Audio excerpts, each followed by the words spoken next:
Já, velkomin að Rauða borðinu. Við höldum áfram að tala við fólk og í kvöld er hingað kominn Héðinn Munsteinsson. Hann er stefnumótunarfræðingur. Hann er líka formaður Geðhjálpar, rithöfundur. Já, Það er bara þannig. Herðu, við ætlum að tala ýmislegt og svolítið svona stöðu fólks með geðraskanir og það sem standa veikt í samfélaginu. Kannski út af skýrslu sem var að koma í gær, held ég. Já. Það er svona skýrslu sem er hvatning til þess að mál verði rannsóknuð. Í kvöldfréttunum, þá var rætt við hann Ólaf Hafstein Einarsson sem hafði dvalið á svona heimilum. Það. Og mjög ánægilegt, það er ekki oft sem að tala við fólk með svona reynsluþekkingu í fréttum. Það er oft talað við fólk sem hefur vitað hlutunum. Sérfræðinga sem hafa frá mörg að segja. Alltaf gaman að því. Og hann spurði einna spurningar í viðtalinu. Hann var að velta það fyrir sér. Af hverju þurfa öll þessi harðindi að vera? Það er spurningin. Já, þau þurfa náttúrulega ekki að vera.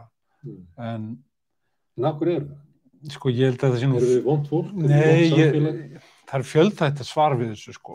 Ég held að einn þátturinn sé þá að skorti náttúrulega eftirlit og þú tekur hópa fólki út fyrir samfélagið, setur það oft staði sem eru frekar einangraðir eða eitthvað litur fyrir utan þéttbýliskjarna. Já, og allt í hennu, þetta er eins og gamla sálfræðitilraunum með fangaverðin og fangana, ég er ekki, sko, það er einn þáttur og svo tíðarandinn, það er bara viðhorf til fólks og fordómar, mismunun. Þetta er bara sorgarsaga og við viljum alltaf fyrirbyggja það að eftir 50 ár sitja ykkur og við þurfum að skoða það 2022, það var allt í vitleysu þarna í þessum málum. Skilur við þurfum alltaf að skoða fortíðina með gleraugun samtíma og svo segja við þurfum að leiðrétta kúrsin, við þurfum að koma og við þurfum að greiða skaðabætur því að opinbera þjónustukerfið er búin að fara offari.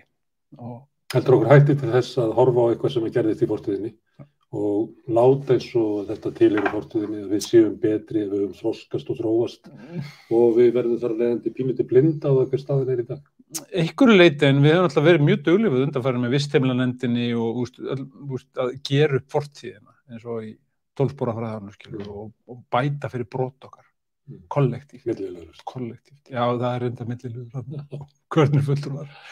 Þannig að já, en þetta er bara sagan sem við erum að takast á við. En það var mjög ánægilegt að sjá viðtalið við Ólaf í kvöldfréttunum. Já. Og ég veit til þess að þessi rannsókn, þessi skýrsla sem birtist núna er bara undirbúningur. Nefndinni væri bara falið að gera þessu úttekt og hvort það verið þörf að gera úttekt. Ákveða hvora leiðina ég að fara. Hvort að framkvæmdavaldið á að vera með stjórnsýslurannsókn eða hvort að löggjafarvaldið á að skipa rannsóknarnefnd samkvæmt lögum rannsóknarnefndir. Og þessi hópur hallast að því. Við áttum þarna fulltrúa Pál Bíring, Geðhjálp og Þroskahjálp í nefndinni og þetta er bara mjög fín skýrsla en það sem vekur athygli kannski er 20 því að þeir fari yfir svona landslæði svolítið, þetta er 90 síður og það er það að einungis tæplega helmingur sveitarfélaga bregðist við beiðni upplýsingar og það segir okkur ýmislegt hvað það veru mörg þeirra, vanmáttög og svo að embætti landlæknis bregðist heldur ekki við beiðni upplýsingar. Hver er ástæðan fyrir því? Já, þeir eru búin að senda út fréttatilkynningu svo í landlæknisembætti og útskýra það að það er einhver meinloka í ferlum og þetta er fallið myndi skips og bryggju einhvern veginn en auðvitað er það segin saga að embætti er svona landlæknisembætti sem hafa eftirlit með, ég held að sé 350 plus skipalsheildum og stofnunum og skilur kemst enga veginn yfir það með góðum móti. Og þannig að... Þú færð að ræða það á eftir, ég ætla að fá að spyrja aðeins fjölda sveitafélag og annað sem að þú hefur rætt. En við skulum halda okkur við fólk sem er svona jaðarsett. Einhver leyti getur við sagt, ef við ferum bara langt aftur í tímann, það var litið svo á að þeir sem voru með geðraskanir, þroskahömlun, drykkveldir, glæpafólk og fleira, voru svona sjúkdómur á samfélaginu og það var sett einhvers staðar langt í burtu, uppi hæli einhvers staðar til þess að samfélagi geti verið heilbrigt. Og sömuleyti eru þessi rannsókn á þessum heimilum benda til þess að fólk er ekki komið alveg inn í samfélagið. Það hefur ekki vald yfir eigin lífi. Nei. Það er skilgreint sem vandamál fyrir samfélagið. hollt að reyna að meta þetta einhvern veginn sem svona ferð fólksins inn fyrir borgarmúruna og inn í samfélagið til þess að geta verið fullgildir meðlimir, til þess að vera spurðir í kvöldfréttunum þeirra stöðu? Jú, inn í það aftur, vegna þess að sko, við byrjum þetta strax eins og á miðöldum bara, þá voru fólk sem var stjórnlaust og skrítið og öðruvísi tekið og sett á skip sem lónuðum á sko, Mið-Evrópu.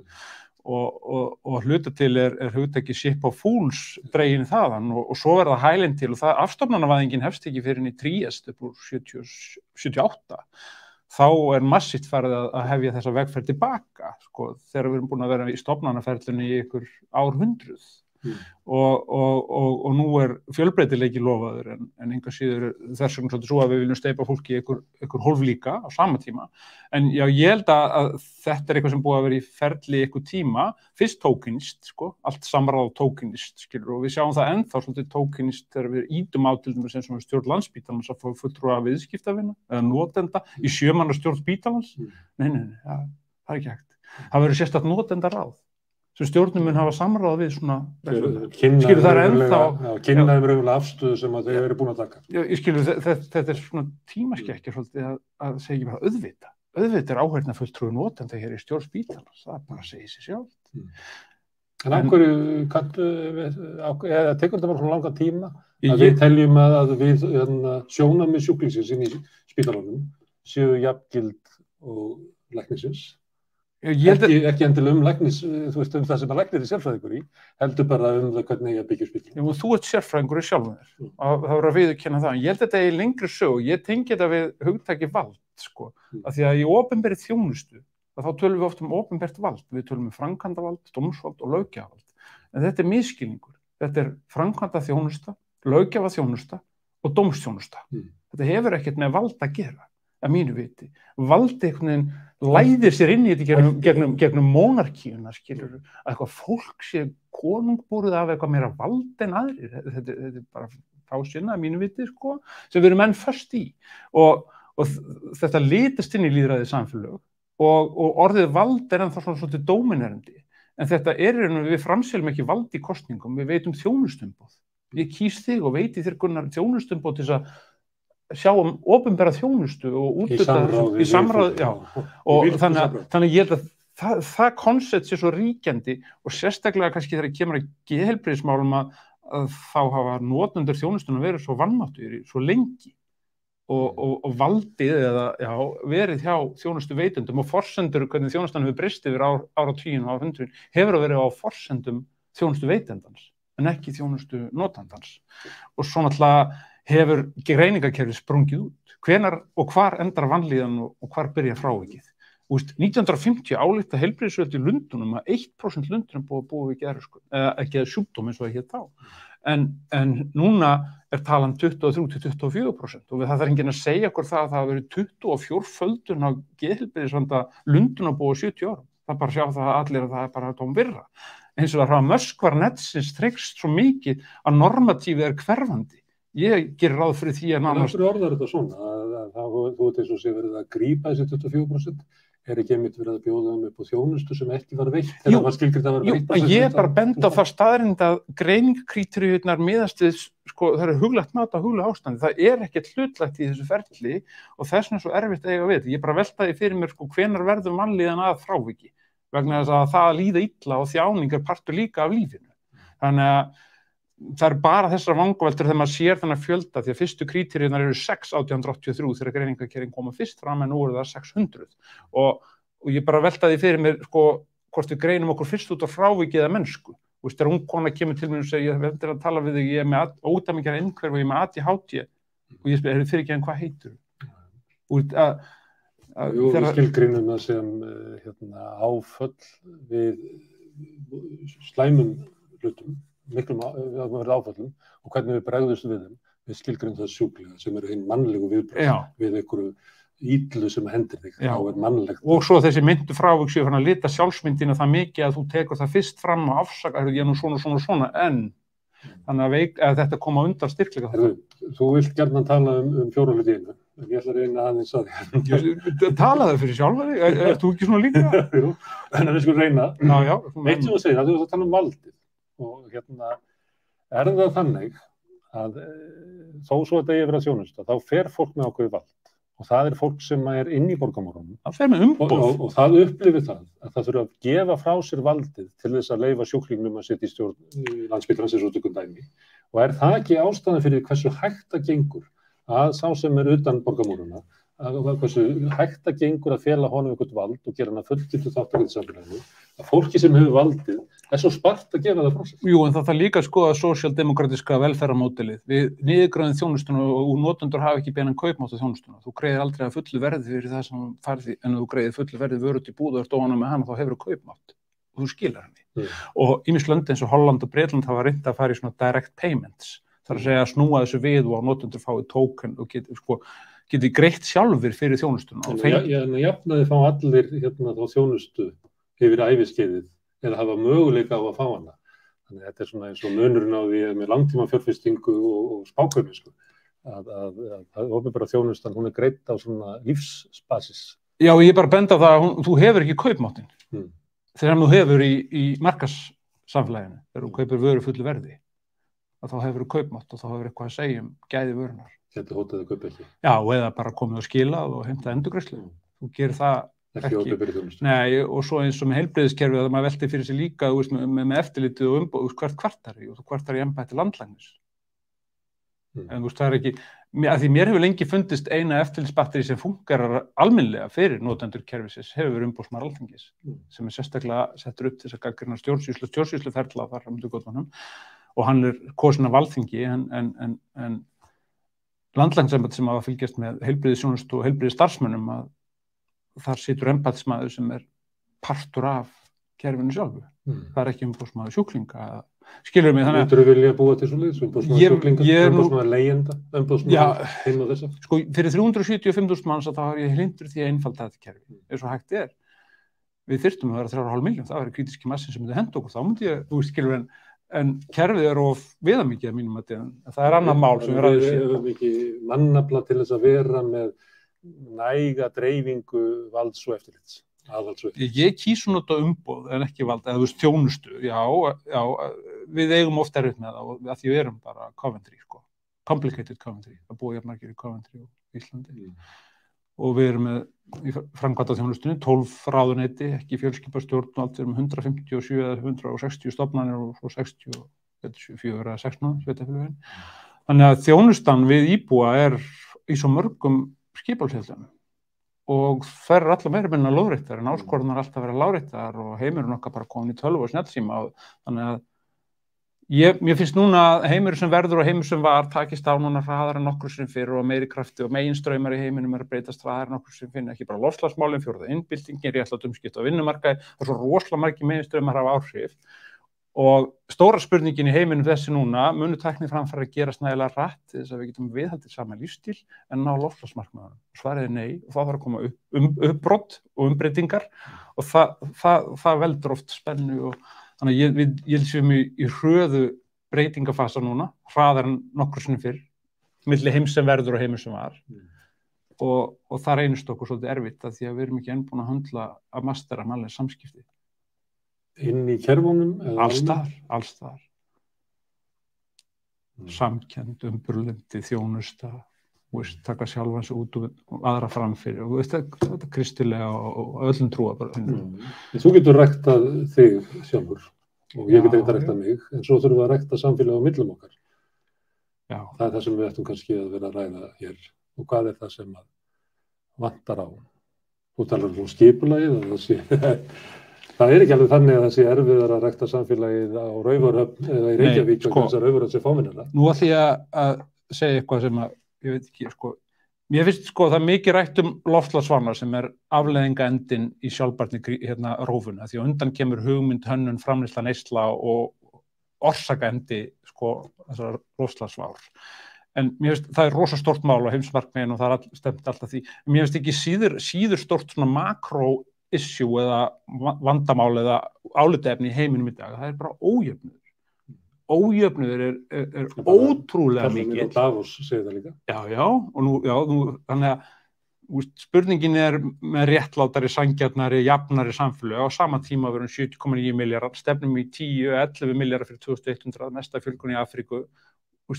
það eitthvað svona, að því við svona, svolítið bóið, ég hjó eftir því, það var frábært framtak af þessum konum að synda þarna yfir Ermusundið. Þetta er frábært, 50-60 konur syndu frá Dover til Calais, til Frakklands, en ég fór alltaf að hugsa, en á sama tími fyrir að syndu, synduna, þið syndu ekki. Það er bara 30.000 flóttamenn í hináttina og ef maður setur þetta svona upp að þá hvað? Já, það er svolítið trist, skilur, og ég er ekki að gera lítið úr afreki þessara kvenna, ég er bara að segja, heimurinn er eitthvað svo, eftir 200.000 ár sem Homo sapiens, 12.000 ár frá landbúnaðarbyltingunni, 12.000 ár frá upprisu eignarréttarins og skilur, og landið mitt og 188 ár sem veiðimenn og safnarar eins og ágilda bókinu sem þú og við lásum nú hérna. Það var eitthvað neðan svolítið sorglegt að við sem ekki komið lengra. Sem ombröðum með manni? Nei, ég minna þessi átök og þessi, hvað mikið rými fyrir stríð og hatur og allt þetta, að því við erum bara hérna í 90 ár, Gunnar. Þetta er stuttur tími. Einu hlutur ekki að koma erfðaefnin áfram, eða hvað? Nei, ekki ef þú ert andlega sinnaður, þá eitthvað annað hlutur. Tilgangur mögulega, já. Eða það þarf ekki að vera tilgang, það er ekki að vera eilífur tilgangur. Þú getur haft tilgang þótt þú bara 90 ár. Það getur ekki gefist upp og sagt að ég vil ekki hafa tilgang, ég vil fá að vera Guð. Nei, en kannski bara það sem ég vil segja er þetta að 99,678% af okkur er sama DNA-ið, skilur, en við leggjum svo ofur áherslu á þessu einstakur og sérstakur. Ég vil bara frekar fókusera á bólinn af trénu og rótakerfið, ekki alltaf vera, því að ég held að væntingastjórnunin er eitthvað svolítið sérstaklega kannski yngri kynslóðum að fólk á að vera svo einstakt og sérstakt og svo, en það er ekki að ráðleggja ungu fólki að einbeita sér að því sem aðgreinir það öðru fólki. Því þá það ekki að sinna 99,5% af því sem það er. Nákvæmlega.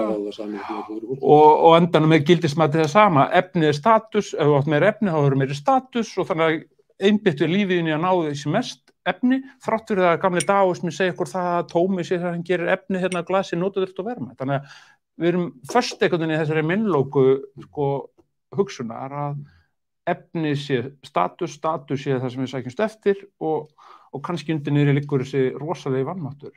En svo komast menn á miðjan aldur og flestir fara að hætta að hugsa ég og fara að hugsa meira við eða ætti að klána að gera það. Það er minna eftir að manni. Já, minni þá verður að lærið að minni reynslu, þetta er ekki svona. Ég held að sé þetta þannig, það er þannig í mínu lífi að svona ég og mingur en því sem eldist. Já, ég er sammála því. Herðu, en að þjóta ójöfnus og við vorum að tala vald. Þú varst að tala vald. Já, ég vil tala þjónustu. Og valdið er það sem aftraði því að þetta sé þjónusta. Þess að fólk skilgreinir þetta sem vald. Valdalausi maðurinn með gerðaskanir, til dæmis bara sá sem var í fréttunum. Til þess að við þróumst frá því að fólki sem var sett á hælinn og einangra frá samfélaginu, að því að mátti ekki spilla samfélaginu, til þess að það fá að koma inn að þá þarf að gefa því vald yfir eigin lífi, yfir eigin meðferð, bara yfir eigin lífskjörum, með hafa með eitthvað að segja við hvernig aðbúnað það býr. Það er tregða hjá þeim sem að fara með ekstra vald yfir öðru fólki að gefa það frá sér. Væri ekki eitthvað í því að ræða við þetta valdamista fólkið og spyrja það, hvernig vil það dreifa valdinu í samfélaginu? Þessi þróun hefur alveg verið í gangi. Þannig að fólk núna í þessari stöðu sem þú lýstir hefur meira að segja það en það hafði og hefði haft fyrir 50-60 árum. Það er alveg ljóst, en það má enn betur má við dugarskal og þessi rannsóknir vallahálnuð og þannig að ég heldur séum alveg réttir leið með það en stjórnsýslan er eins og að synda í sírópi eða hunangi. Hún mun ekki breyta en hún er faratæki sem breytingarna fara í gegnum. Það er að segja löggjafarvald, framkvæmd og skilur. En að bak við þessa skýrslu er gríðarleg barátta. Fólksins sem var kúað og beitt ofbeldi. En nú er hinn eiginlega rannsókn núna með haustin að fara af stað. Þetta er forleikurinn. Þetta er prelúðan og symfónían hefst bara í haust ef Alþingi tekur þetta til greina og samþykkir það að ráðast í þessa rannsókn. Sem þá er ekki annað, heldur en það að þið opinbera viðurkennir það sem að fólki sem að barðist fyrir rannsókninni gerð, vissi alltaf tíð. Ég hafði grunum og vissi dæmisögur af og sögur. Alveg að hafa heildar yfir sína, þá veist það bara á samskiptu þínum með fólk sem er í sömu stöðu, fólk tala saman, alveg eins og konur vissu af öllu ofbeldinu, kynferðislega ofbeldinu. Já. Þó að við höfum kannski orðið hissa þegar MeToo springur út. Einhver sama leyti. við fólki sem þarna á bak. Já. En eins og ég segi aftur. Hvernig getum við lagað þetta? Samskipti. Bæta samskipti. Þá verður það eiga samskipti við fólk. Fyrst okkur sjálf. Já. Maður er betri við okkur sjálf. Taka þessa kalvinísku svipu hérna. Ég verð og ég þarf og... Mér finnst eftir sem árin líða tilverun ekki eins verið eins alvarleg og mér fannst þegar ég var yngri. Nei. Ekki margar úrslitastundir. Því þú veist við erum skilyrt hérna fjölskyldunni og skólanum og samfélaginu og öllu kerfinu hvað er rétt og rangt og stöðu þetta með frjálsan vilja og almannaheill. Þegar við svona fórnaði sem frjálsan vilja, börnum að keyra hraðar en 90, það er almannaheill í því. Við erum stöðu þetta með þetta, við erum svona raða internet til þess að skilja það fólk svo að keyra ekki hrað. Við erum alltaf að skilja það. Og það er hlutverk þjónustuaðalinn að þingja ákveða hver er almannaheill og hversu miklu frjálsum vilja viljum við fórna fyrir þessi almannaheill. Og þar takast menn á ólík gildi. Og hvað er þú að leggja til? Ég er svo sem ekki að... Það er ein góð setning sem ég heyrði daginn, sem var spurt þessa eilífa spurningum erfðir og umhverfi. Já. Þetta er álíka gáfuleg spurningar sem var að tala hvort er mikilvæga fótboltavelli, hvaða hliðalínur eru mikilvægastar. Því að saman myndar þetta einhvern veginn heim. Ertu að segja það? Nei, ég er ekki að segja það. Ég sé eitthvað sem við verðum að við okkur hætti til þess að í staðinn fyrir að hafa einhver jafnvægi á milli, að önnur lausnin eigi að gilda? Nei, ég bara segja að þetta endurspeglast í þessari stöðu tilvistarspurningu sem felst í tilvist mannsins og það er það að vera einstaklingur en búa í samfélagi. Þannig að þú ert að fórna einhverju til þess að fá eitthvað. Og þetta er pólitíkin að vega og meta og dómskerfið og allt kerfið að hversu miklum frjálsum vilja fórnum við. En það sem hefur gerst hins vegar eins og þú veist er að samfélag hafa gjörbreyst núna á síðustu áratugum. Já, ekki kannski, bara tæknilega sé aðgangur upplýsingum, tækifæri fyrir opna lýðræði. Hvernig förum við með þetta? Viljum við hafa opið lýðræði? Viljum við kjósum og hvað viljum við kjósum? Viljum við halda áfram í fulltrúalýðræði? Viljum við breyta framkvæmdarvaldinu hérna og breyta stjórnarskrána og segja við viljum setja fjölskipa stjórnvald? Viljum við gera ríkisstjórnarna kollektív? Viljum við fá stjórnarráð actually? Því að stjórnarráð er bara hugtak sem þýðir ekki neitt. Þetta eru 12 ráðandi. Hvernig viljum við breyta kerfunum okkar? Við tókum þessu umræðu hérna eftir hrunið. Það var hérna stjórnlagaþing sem breytti svo í stjórnlagaráð sem var svo ekki sem breytist ekkert skjálfur sér. Af því að það er ákveðnir hagsmunir sem vilja ekkert að hlutinni breytist.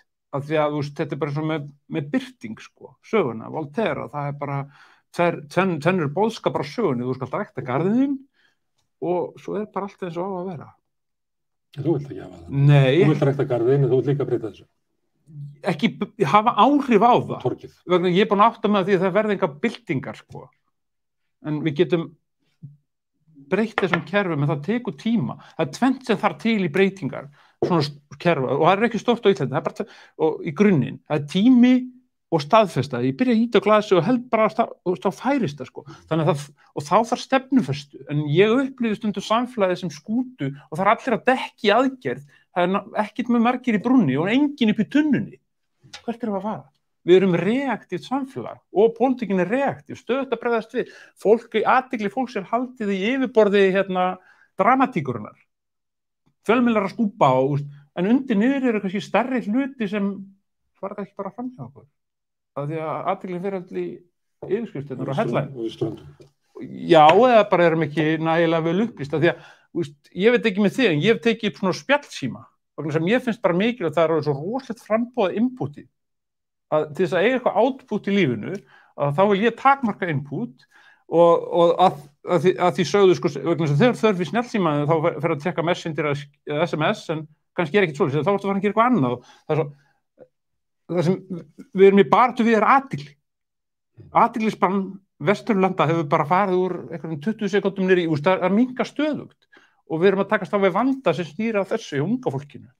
Ég meina, ADHD verður til 94 í Boston, við erum bara vandamálavæða þetta. En kannski er lausnin að því við erum gangandi tíðni í leita takti með rafmagni í heila og rafmagni í hjarta, að við erum partur af náttúru og við þurfum kannski að bara vera meira partur af, heldur en alltaf að vera að skilja ykkur frá og rafmagna tilveruna. En á grannbaldur þegar ég sagði að einstaklingshyggjan hefði eftir þessu árið? Ég held að sé ekki svo einfalt að sé bara einstaklingshyggjan. Jú, við erum með iPhone og allt þetta, það er rosalega áhersla á einstaklingin og frelsið og vellíðan. Við erum stöð sem verur í leita vellíðan og forðast vanlíðan. En bara, við höfum það mjög gott, sko, að grunnþörfum okkar er velmætt og að verð sé að hækka og allt svona, en það er bara einhvern veginn samanburðurinn og... Grunnþörfum einstaklingsins, ekki félagslegum. Nei, ekki endilega félagslegum. Og mér finnst einhvern veginn rétt sem Kári sagði daginn þetta með afþreyingun og samveruna. Við erum með aukna samveru og aðeins kannski minna þau, en við höfum, þú sér fólk hérna, það er bara endalaust það er afþreyingin hefur tekur rosa rými og það er ekki baðstofu lengur og það er ekki sagðar sögur og ekki húsleistarar og eitthvað slús, ég er ekki að segja að það er komið tilbaka, en ég bara segja, sko, afþreyingin hefur tekið yfir, ég vil á 2-3-4 skjám og sama heimilinu og ólíkt, sko, valið er svo rosalegt og frambóðað inputið svo mikið, en við erum í grunninn áfram þessi homo sapiens sem hefur svo þörf fyrir að segja sögur og hlusta og tala og samveru. Þessu, ég get opnað hérna Facebook. Já. Og það eru bara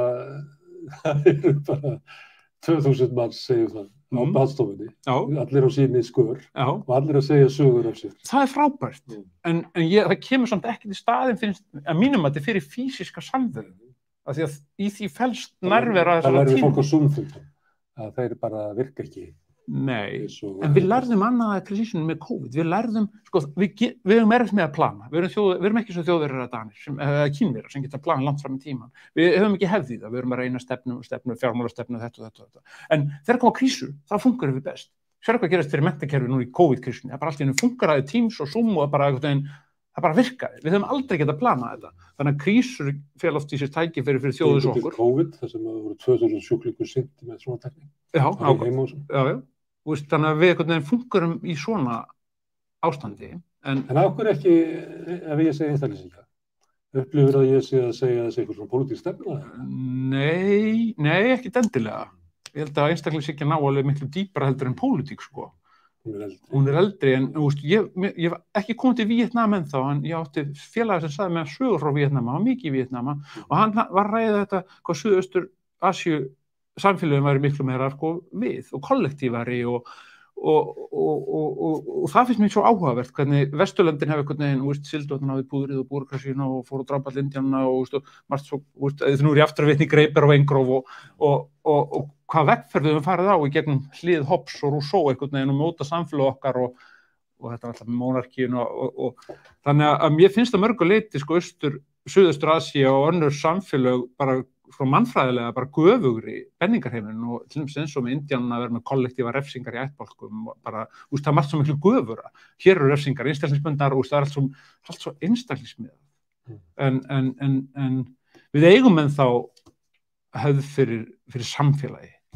En við erum ekki góðið að ræða það, ef þú skoðar pólitíkina eða umræðu í samfélaginu, þá er það megnunu til rétt einstaklinga. Já. Sumuleyti er þessar skýrslur fara inn í þann farveg. Það eru fólk fær bætur sem er svona dæmigerðum einstaklingsbót. Þannig að við erum meira þar. Já. Eins og ég segi, þetta grundar alltaf á þessu sama að vera einstaklingur í samfélagi og þurfa að því að við getum gert miklu betur að mínum viti í opinberri þjónustu.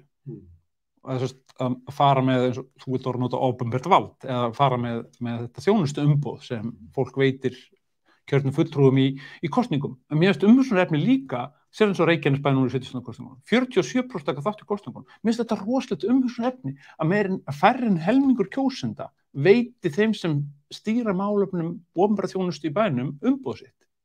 Þegar það er 53% sem taka ekki afstöðu.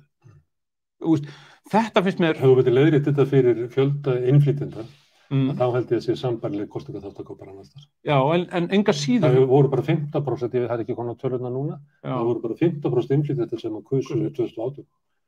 Og mér fannst það, ég nú að reyna að spyrja, þetta er bara tilfinning sem maður hefur, ég hef ekki rannsakað þetta, mér fannst að flokkarnir snéru síður að innflytjendur núna heldur 2018. Erum við að segja þá að það mistekist eitthvað leyti, þessi integrasjón aðlögun? Já, ég myndi, ég er bara að nefna þetta hvernig flokkarnir, sko, því að sumuleyti þá getur auki lýðræði með því að stýra því einhvern veginn, að hverjum flokkarnir snúa. Það er til dæmis að alþýðu stjórnmálin sem breyttu samfélaginu okkar, voru mörguleiti afkvæmi sko almenns kosningaréttar. Að stjórnmálin snéru bara frá 10% kalla sem áttu pening og þurftu að snúa sér að öllum almenningi. Og þú hægt að skoða bara borgarleg stjórnmál. Og hvernig sjálfstæðisflokkurinn stofnaður raunverulega til þess að geta lifað í alþýðustjórnmálum, þar sem að borgarleg stjórnmál geti lifað þar. Svo getur velti fyrir þig hvort að hann sé að fara út úr því aftur. Jú. En mér finnst bara þetta umhverfis ánað því ég átti langa á síðan Benedikt og Auðnum og startaði kaupfélag með öðrum hérna, fyrsta kaupfélagið og samvinnuhreyfingin og það allt saman en mér finnst umhverfis og allt annað núna. Ég var að ræða þetta í hópi fólks í morgunum eldhúsdagsumræðurnar í gær. Og það var ein manneski hópum sem það horfði á þetta. Fólk bara hefur ekki áhuga á þessu lengur. Það er bara ekki þingið heldur. Nei, það er bara eitthvað annað sem... Þeir notu þetta sem svona æfingu fyrir yngstu þingum. Já, mögulega. Sem alltaf lagi, en ég veit ekki hvort að ég vera primetime sjónvarpsefni á ríkisútvarpinu, sem slíkt. En kannski bara minn áhugi fyrir pólitík, ég veit það ekki, fyrir þessu SAM sem við eigum, þessum 1600 milljörðum, skattheimtu og þessum pælingum. Við vorum að tala áðan og ég man það var maður sem sagði þetta með mig, að hann hefði lært að hann hefði miklu meira sameiginlegt með öðru fólki en hann sérstakur. Það var svona maður sem allir voru að segja að væri svo sérstakur og ekki snillingur, hann kostaði þessu riðstöðu. Hann ætlaði að rækta það frekar. Já. Og ég byrði að segja þetta við fólk og yngra fólk og þetta er mjög róttæk hugmynd að segja þetta við fólk vegna þess að hún passar illa inn í nútímann. Jú, en þetta var kjarninn í sýningu eins og Vert Úlfur sem Unnur sett upp, hún var hjó eftir þessu, við erum miklu meira sameiginlegt heldur en skilur okkur frá hvort öðru. Af því að það er alltaf að vera heyrðu þú út, já. Af því að ég fann eftir sýninguna og svolítið merkilegt að eldri kynslóð. Þetta er sérstakt vegna þess að þetta er fágætt. Það er það sem ég er að meina. Þetta er ekki oft sagt. En ætti í raun að vera algengt. Já, við ættum eiginlega ekkert að vera að tala annað okkur á milli. En okkur er skólakerfi ekki að pikka upp á þessu? Ég skil það. Ef við erum einstaklingar í samfélagi, þá náttúrulega megni að því sem við erum að ræða saman að vera samfélagi. Kannski við erum bara að slá rafmagn í hálft ára. Bara aðeins að róa þetta allt saman. Má ég spyrja það einu, af því að þú vilt fara ríkt. Þú varst að tala bátinn áðan og það var enginn uppi í brúnni. Það hefur verið sagt að frá svona 1980 þá hættu stjórnmál að snúast framtíðina, hvers svona samfélag við vildum og stjórnmálin fóruð að selja fólki að það geti varið frá okkur ógn eða okkur breytingum, okkur ógna utan og okkur kreppum og alls konar hlutum, verðbólgu og guðma veit hverju ekki. Heldur að þetta skiptir máli, að stjórnmálin sem við erum að ræða saman núna ekki með svona, þú veist, hvernig viljum við hafa samfélagið, hvað við segja bara 2075? Já, kannski einhverju leyti, en það sem ég finnst skipta svo miklu máli að skoða sögu þessara þjóðar. Hvernig í 500-600 ár, hún er vanmáttug, ómöguleg, menn aðrar að leggja götustein og reisa ljósastöra, erum við að breiðja mold, skilur við erum bara, já, við erum vanmáttug og við erum það ennþá. Fyrsta sem við spyrum útlendinga, how do you like Iceland? Skilur við erum stöðugt í leit og of oft í leit að ytri viðurkenningu að við séum gild. Að við vorum frá Kópavogsfundinum til bara 1918, jafnvel 1944, bara ógild. Og fyrirlítum okkur eitthvað. Já, og vorum bara aldrei nógu góð. Alltaf ómöguleg. Fyrirgefðu, ætla að bjóða þetta nokkuð nógu, skilur við alltaf afsaka. Og þessi vannmáttur, held ég, birtist í eitthvað litið þótta og minnumáttukennd. Almennt séð. Eins og Bjartur Sigursson. Já. Sem kúaður úti og svo sparkar hann í konuna höndin. Já, leiðir einhvern veginn áfram hana og pólitíska landslægið hefðinni, þetta er 77 ára lýðveldi með sett upp að danskri fyrirmynd og svo stutt saga og við erum enn einhvern veginn að æfa okkur og ekki bara ákvæða hvað að vera íslenskt samfélag. Nei, og svo breytist svo margt bæði eftir stríðið og svo náttúrulega på 1980, kvótinn, það verður svo rosa, við erum ekki svo grænlendingar, við erum ekki alveg fyrir jafnrætt á þeir, en nánast, sko, ólíkt kannski borgarlegu samfélagum í Svíþjóð og Danmörku. Noregur aðeins aftar, ég var í Tromsö daginn og ég beði alltaf eftir að hitta Huckleberry Finn eða einhverjar sko, uppstoppaðar ísbirnir, meira svona verstöð, meira svona outpost, skilur við, en Svíþjóð, Danmörk, Þýskaland, þetta eru borgarlegu samfélag sem er þessi langa hefð, sko, og sögu. Okkar nútímasaga er svo stutt. Við áttum svona langt tímabilið sem við vorum bara háðir öðrum og aldrei nógu góð. Það nefnir þessi eldri samfélag þar sem að stjórnsýslan verður til á undan stjórnmálunum, alþýðustjórnmálunum. Með módel frá Kína. Skiptir þetta máli? Af því að hjá okkur verður stjórnmálun til á undan stjórnsýslanni. Það er ekki búið til sko kerfið Ísland fyrir einlega eftir alþýðustjórnmálun verða til á meðan að til dæmis í Svíþjóð eða Þýskalandi, þá voru þetta öflug konungsríki, þar sem alþjóð stjórnmálin náðu síðan völdum innan kerfisins. Jú, það sem kerfið, ég held að geti gert þá, ég held að kannski ef til vill erum við stöðugt í svona eftir á rannsóknum vegna þess að við höfum ekki tileinkað okkur þessa hefð og þetta vinnulag og hennar hugsunarhátt. Bara eins og beint upp á matti þessu guðspjalli, svo fremst skal vera þjónnið þar. Þetta með þjónusta og þetta með pæling, einu sem ég man eftir sem Harry Truman sagði, það er með ólíkindunum hverju fara áorka í lífin, svo framalega sem stendur saman það hvað er heiðurinn að því. Skilurðu, ég ólst upp í því samfélagi að þú ert að taka heiður sjálf, þú ert stöðugt að vera... Það var enginn að hæla þér. Nei, þú ert sjálfur að gera það, þú ert sjálfur að sækja það og ég held að margir að minni kynslóð kannist við það, að sækja og þetta vill líka alst upp inn í þannig fjölskyldu að það var ekki alltaf verið að hrósa þér eða klappa á baki eða hvað þá segja ég elska þig.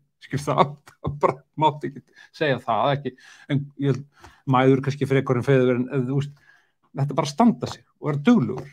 Það er einhvern veginn mín kynslóð að vilja meina svolítið upp í það að það var mikilvægt. Já. En lagast þetta þá nokkuð bara fyrir að þú og þín kynslóð eru bara... Jú, kannski.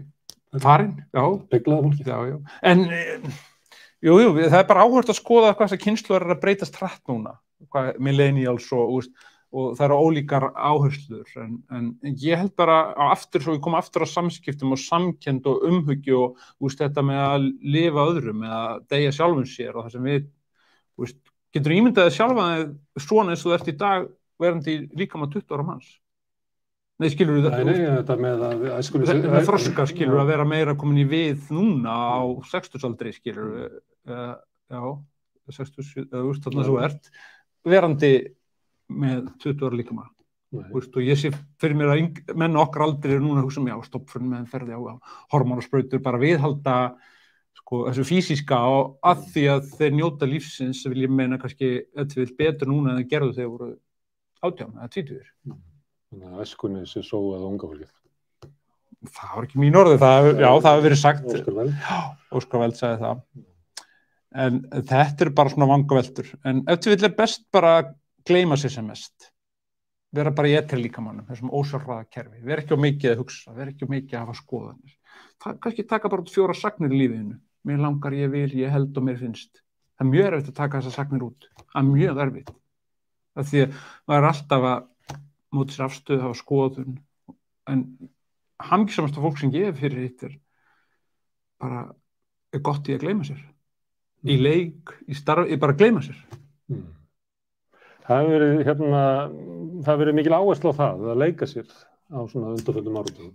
Men fólk á okkar aldrei. Það er svona miklu meira að leika sér núna heldur en kynslóð foreldra. Já, það búið ekki lengur 3 kynslóðir undir sama þaki. Afa þinn og amma, amma mín, ég var í pössu, maður var hjá, skilur, en núna er amma afi bara í golfi eða í siglingu í Karabískafinu eða eitthvað, það er bara frábært, en það er orðið þessi aðskilnaður, milli kynslóðana, alltaf gerst síðustu 100 árin, allavega 70 ár, og svo alltaf hefur hitt breyst líka að við erum ekki hægt að fjölga okkur, en fæðingartíðin hefur meirinn, á 70... Byrðin er miklu meiri. Já, miklu meiri, og við erum alltaf minni, við erum sem betur fer ekki með gegnumflæðislífeyrissjóði, en skilur enga síður fyrir 70 árum voru kannski 4 börn meðaltalið, skilst mér, á prófessorum í háskólanum, en núna 1,7. Japan komið niður í 1,2. Þannig að þegar við skoðum alfjöldaspár er augljóst að við erum háð komu annarra til þess að ef að samfélag okkar er að vaxa. Og það er aftur á einstaklingshyggjunni, það er aftur svo mjög áhugavert. Ég er ekki mælst til þess að við förum að eignast fleiri börn, en þetta er bara, mér finnst þetta endurspeglast í þessu líka, að kannski höfum við ekki tíma eða nennu eða hvað er að hverju heldur höfum við eignast svona mörg börn þarna kringu 1850? Það er það var náttúrulega vinnuafl. Já. Og lífeyrissjóður framtíðar. Lífeyrissjóður í Afríku. Þá er hver kona 9 börn í sveitunum. Svo flytur fólk í borgirnar og þá fækkar börnunum. Við erum í 3 og 4. Þannig að þetta er bara eins og séu eitthvað á eftir. Það eru bara nokkrum áratugum eftir okkur. Þannig að maður sér þetta eiginlega gerast bara sem að maður er kannski blindur á. Já, þannig að það gerir þetta bara úr sinni ættasögu. Þannig að menntunin, tæknivæðingin, framþróunin Þú bara, breytir þessu. Ég held að það sé svolítið miskunnleysi að fólk eignaðist börn sem vinnuafl, en þegar þú flyttur í borgina þá þarftu ekki að þessu vinnuafli að halda, þannig að þú hættir að búa þetta. Já, en þetta hlýtur að spila inn líka bara samspil mannréttinda og samfélagslega ábyrgðar, að bera ábyrgð á samfélaginu og svo áherslu minni á mín réttindi sem einstaklingur í samfélaginu. En þetta með samfélagi sem þú vilt hafa meira, við sem meiri áherslu á það, heldur að við eignumst ekki fleiri börn? No comment. Ég veit það ekki. Nei, það sé ekki að við eigum færri börn af því að við þurfum meiri tíma fyrir okkur. Það er ekki svo grimmt. Nei, ég held að það sé ekki svo grimmt. En þetta er hitamál, þetta er viðkvæmt mál, en það er bara áhugavert að velta þessu fyrir sér, sko.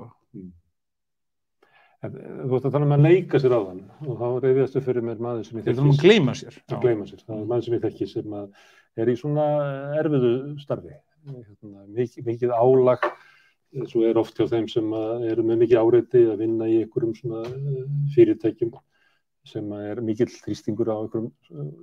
Hann sagði það að þegar hann færi á fjöll þá hitt hann svona fólk sem að þyrfti bara leið og vinna væri búin á föstudagskvöldi, færi bara hripi þrisvar yfir í sína, bara til þess að fá einhvern breyk frá einu óbærilega lífi sem er vinna í vinnu. Já. Aftur komið í náttúruna, náttúrutíðni. Þannig einhver leiti getur þetta þessum að því þú nefndir áðan sko að fólk verður að leika sér meira. Það getur líka verið afleiðing af því að tíminn sem við verjum í vinnu, að hann er bara ófullnægjandi. Já, að starfið sé ekki að fullnægja okkur nægilega vel, en þá þurfum við að ræða aðra lausnir eins og borgaralaun eða hvert förum við, hvert fer samfélag framtíðarinnar, fer það þangað, er það skynsamlegt? Og við höfum líka verið að ræða sko hvernig við vegum og metum störf, hvaða vægi ólík störf í samfélaginu hafa. Og það er skakt? Það er allavega svolítið bóið, það er það, en það er grundvallast aftur á þessum viðmiði að efni sé status og status sé þess að sem við eigum að sækjast eftir. Það er alfa og omega, ekki satt? Eða svona, oft fær maður þá tilfinninguna. Oft er það nú bara að þú sækir að valdinu, þeir sem hefur valdið að deila út verðmætunum og það borgar sig að vera nær því og þá fyrir hærri laun. Og þjónustumbúðinu, einmitt. Já, það er svolítið þannig. Og það er eins og kannski ógeðfullt störfin, það sem er undir svona skringilegasta þrýstingnum og ákjöfinni. Já. Heldur það ekki að það sé erfitt að vera millistjórnandi í stóru kapítalísku fyrirtæki sem gerir mikla kröfur arðsemi til hluthafanna hverju sinni? Jú, það sé svolítið snúið. Þú ert að vera góður sálfræðingur og þú ert að læra að delegera eins miklu og þú getur og mikromanns er ekki. Til að gefa af. Og mæta ásatíðir.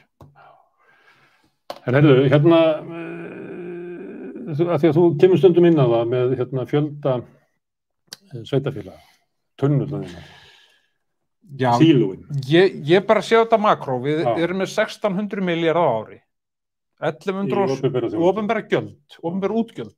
Við innheimtum skatta og svo upp á 1600-1700 milljarða og svo notum við þá peninga í að þjónusta, menntakerfi, heilbrigðiskerfi og allt þetta. 1170 af þessum milljörðum er hjá ríki.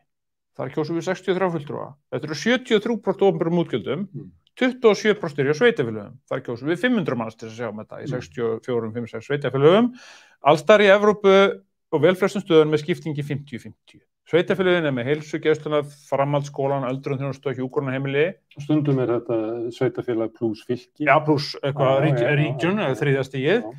En hér er myndin mjög skökk og á tímum stafrænnar þróunar og hverfandi físískrar opinberrar þjónustu er æskilegt að samþætta og sameina skipulagsheildir á sveitarstjórnarstiginu þannig að það geti tekið við eitthvað af þessum 73% og balansera þetta aðeins, skilur. Við fáum nærþjónustu og við erum partur af stærri heild. Og það er þessum 500 sem er... Já, þú þátt bara það var 60-70 sko, svipaður á þingi sko. Það er eitt sveitafélag? Já, nei, bara til dæmis 8, bara landshlutarnir séu sveitafélag. Til dæmis. Okay. Flækjustíð einfaldast, það bara einfaldast allt, af því að ég held að framtíðin mun ekki horfa á land og segja, heyrðu, svona skipta þessu svona til, þetta skiptir alltaf minna máli. Hér á höfuðborgarsvæðinu eru 8 sveitafélög. Sumt skiptir máli eins og nála við heilbrigðisþjónustu. Jú, en þetta bara hugmynd, Seltjarnarnes bara hugmynd, skilur, það eitthvað ósýnileg mörk og En fæðingardeildin á Ísafirði ekki hugmynd? Nei, hún ekki hugmynd, en enga síður með aukinni stafrænni þjónustu, þinglýsingum á netinu, þá þurfum við miklu... Þú getur losnað með helling. Já, þú getur bara verið með, físiska þjónustu getur bara verið staðsett í miðstöð opinbera þjónustu í landshlutunum, bara eitt hús með skógræktinni, umboðsmanni, og félagsþjónustu, eitt sýslumaður fyrir landið, þetta tækifærin eru óendanleg, en aftur að takast á heimur sem var og heimur sem verður og hagsmundir og valdið, er ennþá svolítið mikið hjá síðmiðaldra fólkinu sem situr við. Kannski vegna þess að fólk getur ekki bent á svona ávinningina af sameiningu. Kannastu við það að fólk segi það var miklu betra þegar að Samherji gleypti Bæjarútgerð Hafnarfjarðar. Það ekki alltaf þannig. Nei. Og stundum við fólk með svona nostalgískar sögnuð eftir því að þegar Húsavík var það sem að var, þau tóku ákvarðanir sjálf Þetta bara hugmynd, skilu, Húsavík áfram Húsavík. Þetta bara stærri skipulsinn. Þetta þessi skynsalegt að opna 5 mínar síðu við Eyjafjörð. Vera með 9 sveitafélög frá Fjallabyggð út í Grenivík, skilur. Þetta algjörlega galið. Í raun og veru í heimi sem við búum við í dag, það sem að skipulsvöldin ætti að vera stærri, en ég sé tækifællum sem er svæðiskipulagi Austurland, sem með svæðiskipulagi 22-44 sem allir sér að taka til umfjöllunar og vonandi samþykkja núna í október, og það passar einhvern veginn svolítið, það aðeins að laga við fjármálaáætlun, það er það að fara af stað með tilraunaverkefni mögulega geti orðið það það er sérstætt að því það náttúrulega eitt sveitafélagi sem er kringum þetta eru 4 sveitafélög, 2 stór og 2 lítil og þau eru einhvern veginn svona Jú, en landshlutin getur verið tilraunasvæði í tilfærslu verkefni og endurskoðun tekjustofna. Þá er það með fylki, það getur sinnt betur ýmsum hlutum. En svo á Seyðisfirði, af hverju má fólki að Seyðisfirði? Það með heimastjórn. Við erum að sjá hvernig þetta mótil gengur í Múlaþingi. Þeir eru með heimastjórn þar. Ef það gengur, ég bara að segja... Það hefur ekki gengið hingað til. Nei, ég bara að segja út frá funksjónalistu sjónarmiðum, hvernig sinnum við þessum opinberri þjónustu sem best og fáum sem mest fyrir 600 milljarða. Þú myndir skilvirkni. Já, ég bara horfa á þetta út frá funksjón, ekki út frá hjartanu og tilfinningum endilega og segja, ég er hérna Húsavík sem að þú varst eins og ekki áherslu á áðan að við ættum að rekta. Já, það annað, þú er komin í stefnumótunar kerfiskallin. Já, þetta bara, ég með nokkra hatta á, en þetta blasir við mér eftir 15 ári stjórnarráðinu. Þessi óskilvirkni, þessi tvítekning, þrítekning, margtekning, þetta samráðsleysi og á endanum bitnar þetta þjónustu við íbúana. Eitt í þessu er styrkur ríkisins á móti næri valdinu. Hvað, jöfnunarsjóður? Nei, sveitafélögin eru veik á Íslandi, en ríkið ógnar stórt. Er það meinsemd? Nei, það er þetta 73-27. Ég held bara að það verður skynsamlegra að hafa að hafa ekki Davíð-Golíat samtal, hafa Davíð eða Golíat og þú nærð því með því að stækka þessar heildir. Ég er ekki að segja að fólk segja hætta að segja ég er fá eyrubakka, ég er bara að segja að það er betra held ég almennt að skilgreina sig það er mjög erfitt eins og heimsborgari, Evrópubúi, Norrlandabúi, Íslendingur í bíða eyrubakka. En ef þú byrjar bara á eyrubakka, þá kemst ekki einu sinni í Árborg, skilurðu, að ná þessari hugsun, en maður verður að viðhalda henni með að vera stöðugt að minna sig að því að við erum territorial skepnur.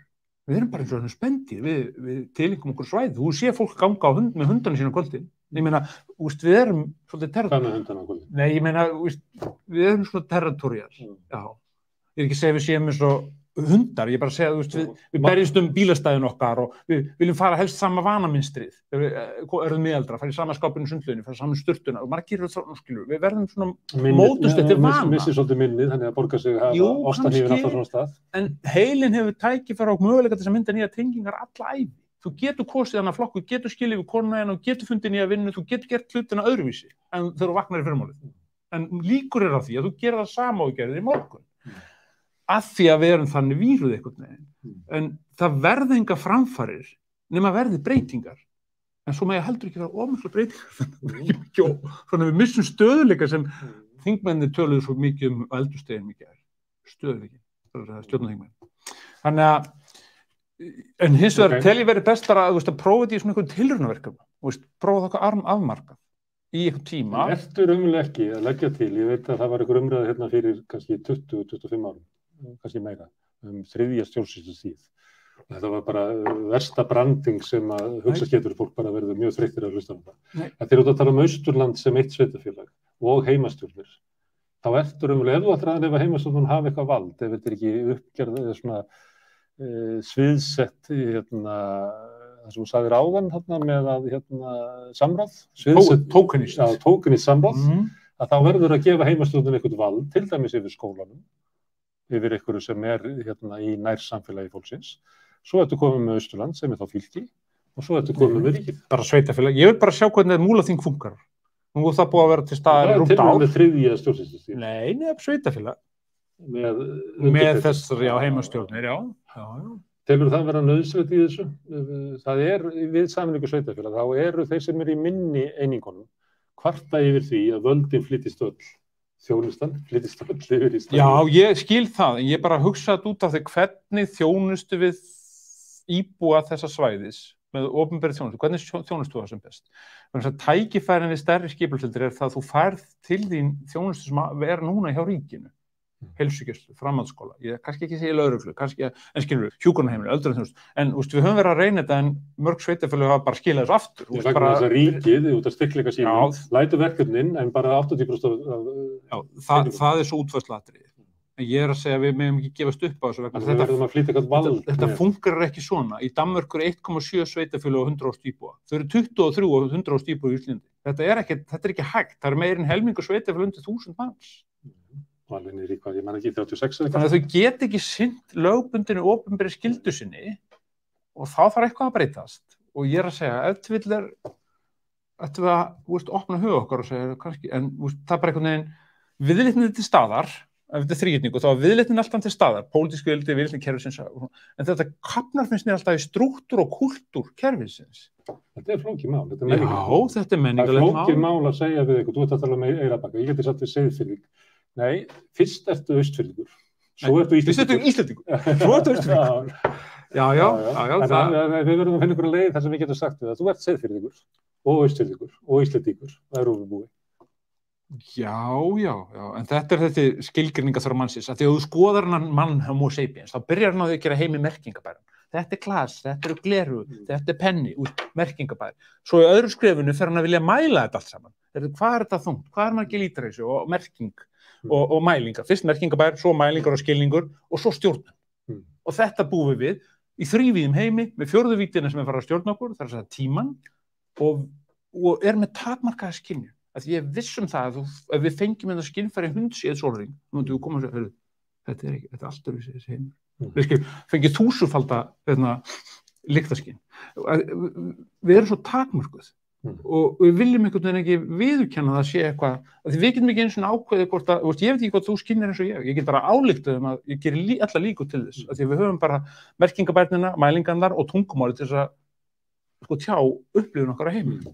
En nú er ég komin í metafískar vangaveltur. Ef að segjum að þú myndir vilja ná þessu fram, að auka hlut sveitafélagana í opinberri rekstri, þessi 50-50 á móti ríkinu og búið til 8 sveitafélag.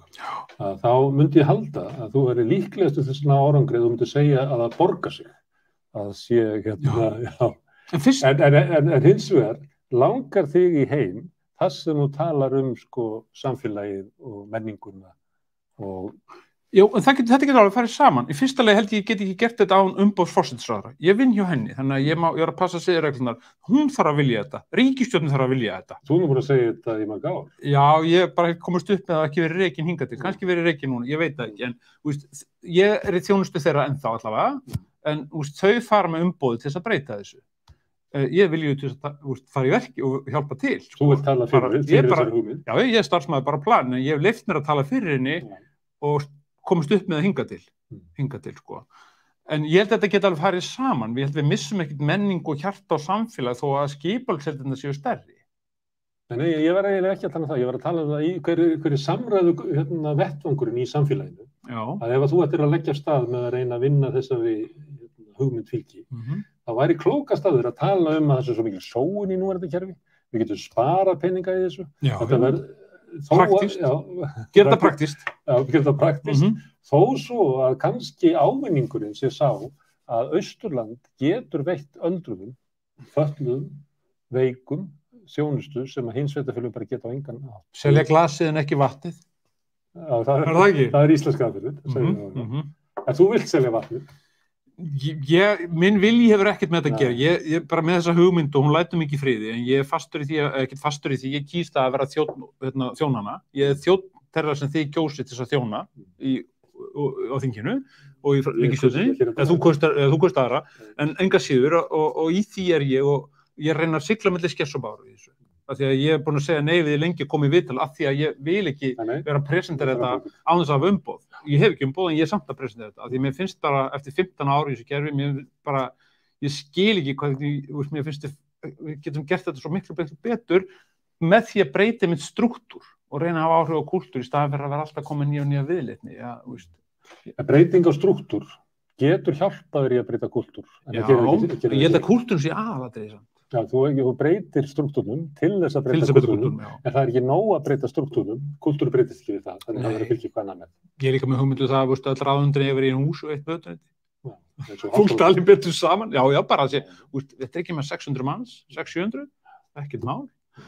Af því að það er oft svona þessi síló og það. Hvað segir fólk við því? Já, ekki minn, bara, er ekki bara allt eins og að vera. Það skilur það. En vill fólk ekki vera með svona sitt ráðuneyti, sinn virkisgarð, sitt síki í kringum húsið? Ertu að tala um pólitíkina eða embættismanngerðina? Pólitíkina? Það er bara svona æðstu stjórnina í ráðuneytunum. Ráðuneytisstjóra? Ráðuneytisstjórnina og það ráðurinn sem er hverju sinni. Ég gerir mig ekki grein fyrir vilja, ég hef ekki spurt á þetta vilja þeirra með þessum málum, en ég geti bara fabulera það. Það er eitthvað mannlegt við að vilja búa til svona sitt embæðir. Já, en þetta á endanum á að snúast þjónustu og þá mátti ekki vera þjónusta umbjóðendur, og það, pólitík gengur út á það, ætti finnst mér að ganga út á það, já, og það er módelið, en þetta er snúið, af því að svo í grunninn erum við menn, og það er bara ansi mikið verkefni að vera maður. Og við getum átt reglur til að hemja mennina. Já, og þetta, lög og reglur. Það er besta leiðin að hafa kúltúr. Já. Ég var hérna með Gylfa Sóeka í gær, hann ræddi svolítið þetta. Kúltúr? Já, kúltúr. Það var ekki nóg að flytja inn samkeppnislög þegar það verið bara dæmt eftir lögunum, að þegar það væri ekki vilji stjórnvalda til þess að ýta undir raunverulega samkeppni. Jú, en á endan, erum við eins og við töluðum um á, þetta er svo ungt lýðveldi, við erum svolítið nepotísk, við erum mjög fá, allt og fá með þungkerfi og við erum ákveðin kúltúr. Við höfum ákveðna menningu, það er ákveðin menning innan íslenskrar stjórnsýslu, það er menning í íslenskri pólitík, það er menning í íslensku samfélagi, hún hefur breyst hratt miðað við önnur lönd eins og þú sagðir, þess að kerfin voru komin á undan lýðræðinu og lýðveldinu og einhvern veginn lýðræðið tók við af konungveldinu. Þannig að mér finnst bara við vera enn að æfa okkur, en það sem ég er að segja bara að ég tel, ef mér leyfist, að við getum staðið okkur betur með því að einfalda og taka til í strúktúrnum okkar. En þegar þú fær lyklaða bíl, að þá eyðir kannski ekki alltaf miklu tíma í að skoða bílinn eða laga hann eða breyta um að skipta botninskrúfu eða knastás eða guð veit hvað, áðurlegur á stað. Þannig að oft er bara lagt á stað, skiljanlega. Ef þú varst að taka prófið, þá tekur ekki svona ákvörðun hvert þú ætlar að fara. Nei. Og það er það sem ég er að segja. Ég er ekki með eitthvað lausn endilega, en ég tel allavega að við getum byrjað á að velta fyrir okkur þá leiðinni, strúktúrnum, faratækinu, en það liggur svo mikið á í vettvangi dagsins og viðfangsefnunum öllum og við bragðinu. Því að við erum alltaf í þessu viðbragði og mér finnst alltaf svo dæmisagan að því við tólum merkingu heimsins og mælinguna og stjórnsemina, mér er svo gott dæmið um almannavarnir í eldgosinu. Þegar almannavarnir kom út eftir eitt fundun og segja, ég ætlum ekki að nafngreina aðilann, við erum búin að taka ákvörðun, eftir hennar fund, höfum við tekið ákvörðun. Við höfum ákveðið það að leyfa hrauninu að renna við Suðurstrandarveg. Þetta er algjör fabúla, þú getur ekkert ákveðið það hvað hraun rennur. Það er þessi þörf að stjórna og stýra og að bregðast við og laga, og ef þú eyðir á miklum tíma þar, að þá og hefur ekki hefð fyrir að plana eða áætla, þá svona kannski eins og með bílinn, þá bara ferðu Var þetta ekki bara ákvörðun að ætla ekki að láta Suðurstrandarveg líknandi meðferð, heldur leyfa honum bara að deyja? Nei, ég bara benda á rökvilluna í hugsunarferlinu, skilur, þú getur ekkert ákveðið eitthvað fyrir hraun, það ekki hægt.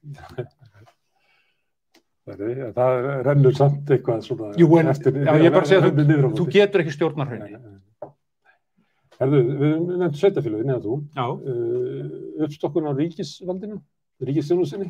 Ég vil nú bara byrja því að kannski ef ykkur geti bara tekið vald og sett þjónustu í staðinn, hvort við getum byrjað að breyta narratífinni eða orðræðinni. Ég gerir það hérna, ég segi alltaf vald og svo segja þjónustu. Ég segi þjónustu tilbaka. Að ræða þessa hugmynd, kannski vantar okkur líka bara einhvern umræðuvettvang það, vegna þess að pólitíkin mætti kannski gefa sem tími að ræða þessa grunnþætti. Gætu rætt þetta utan stjórnmálana, af því að margt breytist utan stjórnmálana. Ég held í fram að baku þessa skýrslu sé áratuga barátta fólks. Já, hún það. En ég held að háskólasamfélagið ætti að taka þessu umræðu líka, í stjórnmálafræðideildunum og almennt heimspekideildunum, bara orðræðu og guðfræðin líka. En rétt í upphafi, þá var nefndur það að það hefur verið stungið upp á því að sjúklingar ættu einn fulltrúa í stjórn Landspítalans. Það ekki mesta strúktúrbreytingin svo að fela fólkinu, ef þetta þjónusta, fela fólkinu sem ekki hefur vald, fela því vald. Þannig að í stjórn Tryggingastofnunar ríkisins séu annars vegar aldraðir og hins vegar öryrkjar sem stofnunin á að þjóna. Ég alveg sammálaður, ég held bara að þú vilji fara þangað einu stökki, ég alveg tilbúin til að saka 100 skref. Hvað það eitt skref stutt í 100? Fulltrú í stjórnina. Nei, Áverðarfulltrú fyrst. Já, hvað rétt eftir? Ég einhvern veginn búin að eftir 15-20 ári kérnir búin að sætta mig við að þetta gerist hægar. En við erum á leiðinni þangað. Við erum á leiðinni þangað. Það er eina leiðin til þessi þjónandi. Það eru þeir sem á að þjóna, að þeir verði settir. Jú.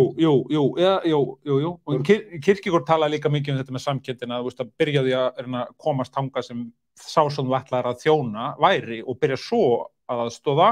Þannig að það ýmsar pælingar í þessu og mér finnst ánægjulegt að þjónandi fór þessi orðin svona stór hluti að leiðtogafræðum í fyrirtækjum og annars staðar, því að það er nú bara grínlíf.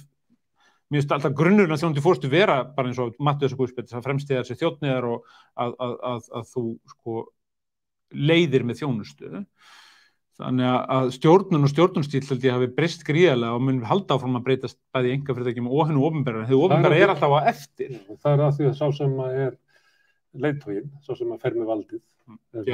Umboðið. Hann kýs að stýra með þessum hætti. Það er ekki vegna þess að sá sem hann er að þjóna segja nú hvað ber að gera. Nei, en í auknum mæli eru raddir þjónustu þegar í opinberri þjónustu að því að máttur þeir eru veikar þegar hafa ekki enn kaupmáttunar.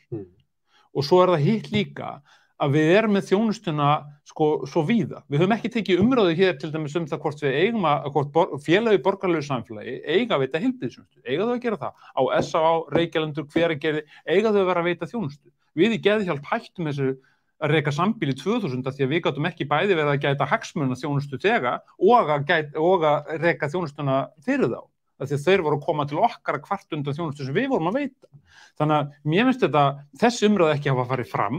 Munurinn kannski, ef við byrjum saman SÁ og Geðhjálp. Já. Geðhjálp breytist yfir í að verða hagsmunabaráttu félag. Var það alltaf? Það var náttúrulega aðstandandi félag. Jú, en það var alltaf áhersla á hagsmunagæslu, en hún er bara aukist. Já, en það verður eiginlega hennar svona meginverkefni að vera í réttlætis og hagsmunabaráttu. Á meðan að SÁ hefur ekki tekið þetta skref. SÁ er ennþá félagi sem stofnaði Háskólabíói sem var áhuga fólk að innleiða hingað til lands tiltekna áfengismenn. Já, ég skil það mjög. Ég bara í prinsipinu velti þessu fyrir. Ég var í SÁ á sín tíma og ég vildi einmitt að SÁ tæki að sér að vera hagsmunabaráttu.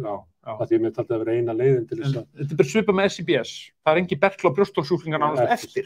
En þeir eru ennþá að reka Reykjalund í gegnum framkvæmdastöð sem eru að mínu viti kannski eitthvað öðruvísi þekkinga á rekstrinum heldur en stjórn SIBS per se. En eiga félagasamtök að veita þessa þjónustu.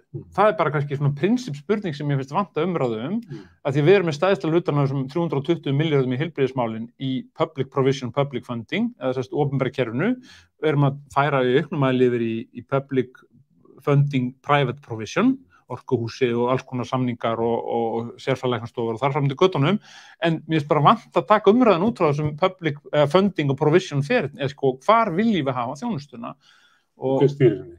Og hver stýrir henni og hvernig ertu þjónustað? Ég geti sagt réttlætisbaráttu alkohólista sem að ég nefndi hælinn hérna upp að alkohólistarnir voru þar inn á hælunum og geðveikra hælu.